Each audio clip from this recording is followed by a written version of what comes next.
మీ పిల్లలు రోజు స్కూల్ నుంచి వచ్చి గంటల తరబడి YouTube, Instagram and PUBG games చూస్తున్నారా?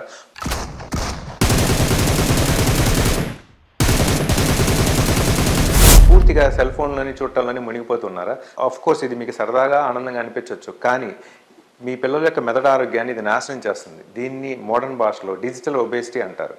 I'm doctor Nagashankar, neurosurgeon, Raghavendra hospitals and Leela Karthikeya hospital. ఈ డిజిటల్ ఒబేసిటీ అనే పదం ఎందుకు వచ్చింది? ఈ డిజిటల్ ఒబేసిటీ మూలంగా పిల్లలకు జరిగే నష్టాల గురించి జస్ట్ ఇప్పుడు తెలుసుకుందాం. ఒకప్పుడు ఒబేసిటీ అంటే పిల్లలు జంక్ ఫుడ్ తీసుకోవటం మూలంగా బాడీ ఓవర్ వెయిట్ అవ్వటం అనేది జరుగుతుంది. దీన్ని ఒకప్పుడు ఒబేసిటీ అని అంటాం. కానీ ఇప్పుడు డిజిటల్ ఒబేసిటీ అంటే ఫోన్ ఎక్కువ చూడటం వలన పిల్లల మెదడు భరించలేనంత ఇన్ఫర్మేషన్ని వాళ్ళు గ్రాస్ప్ చేయలేక, దాన్ని రిటెన్షన్ చేసుకోలేక సతమతం అయిపోతున్నారు. దీని మూలంగా మెదడుకు వచ్చే ప్రమాదాన్ని మనం డిజిటల్ ఒబేసిటీ అంటాం. విఐఎన్ఐటి లాంటి ప్రముఖ విశ్వవిద్యాలయ సంస్థలు కూడా ఇదే చెప్తున్నాయి.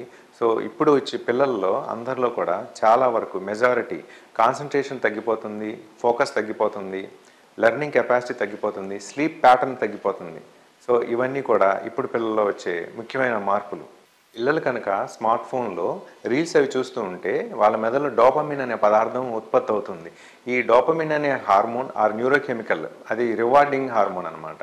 Rewarding neurochemical or neurotransmitter అనొచ్చు. ఇది రిపీటెడ్గా బ్రెయిన్ స్టిమ్యులేట్ చేస్తూ ఉంటే పిల్లల మెదడు క్రమేపీ కూడా వాళ్ళలో ఆలోచన శక్తి, చురుకుదనం అనేది తగ్గిపోయి మెంటల్ డల్నెస్ అనేది వస్తుంది.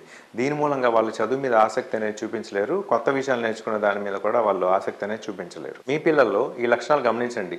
గంటల తరబడి మొబైల్ ఫోన్ చూడటము, కాన్సన్ట్రేషన్ సరిగ్గా లేకపోవటము, విపరీతమైన చిరాకు రావటము, డీప్ స్లీప్ లేకపోవటము, చదువు మీద ఫోకస్ తగ్గటం, ఇలాంటి విషయాలు ఉంటే డిజిటల్ ఒబేసిటీ మూలంగా ఇటువంటి లక్షణాలు కనిపించవచ్చు. ఈ డిజిటల్ ఒబేసిటీకి సొల్యూషన్ ఏంటి మరి? సొల్యూషన్ ఏంటంటే ఇమీడియట్గా పిల్లల దగ్గర నుంచి ఫోన్ తీసేసుకోవాలనుకుంటున్నారా? అది సొల్యూషన్ కాదండి. బట్ సొల్యూషన్ అనేది ఉంది. ఏంటంటే స్క్రీన్ టైంను మనం తగ్గించాలి. ఎవ్రీ 30 మినిట్స్కి ఒక 5 మినిట్స్ అనేది రిలాక్సేషన్ అనేది ఇవ్వాలి.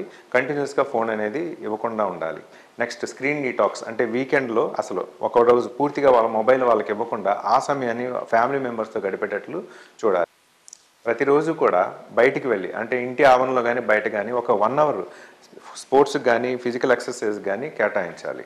అంతేకాకుండా stops the screen 1 hour before sleep అంటే నిద్రపోయే ముందు ఒక గంట ముందుకే మనం ఫోన్ పూర్తిగా ఆఫ్ చేసేసేయాలి.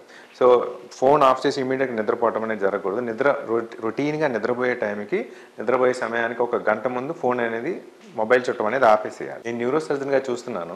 చాలామంది పిల్లల్లో అటెన్షన్, కాన్సన్ట్రేషన్, ఫోకస్ అనేది పూర్తిగా తగ్గిపోతున్నాయి.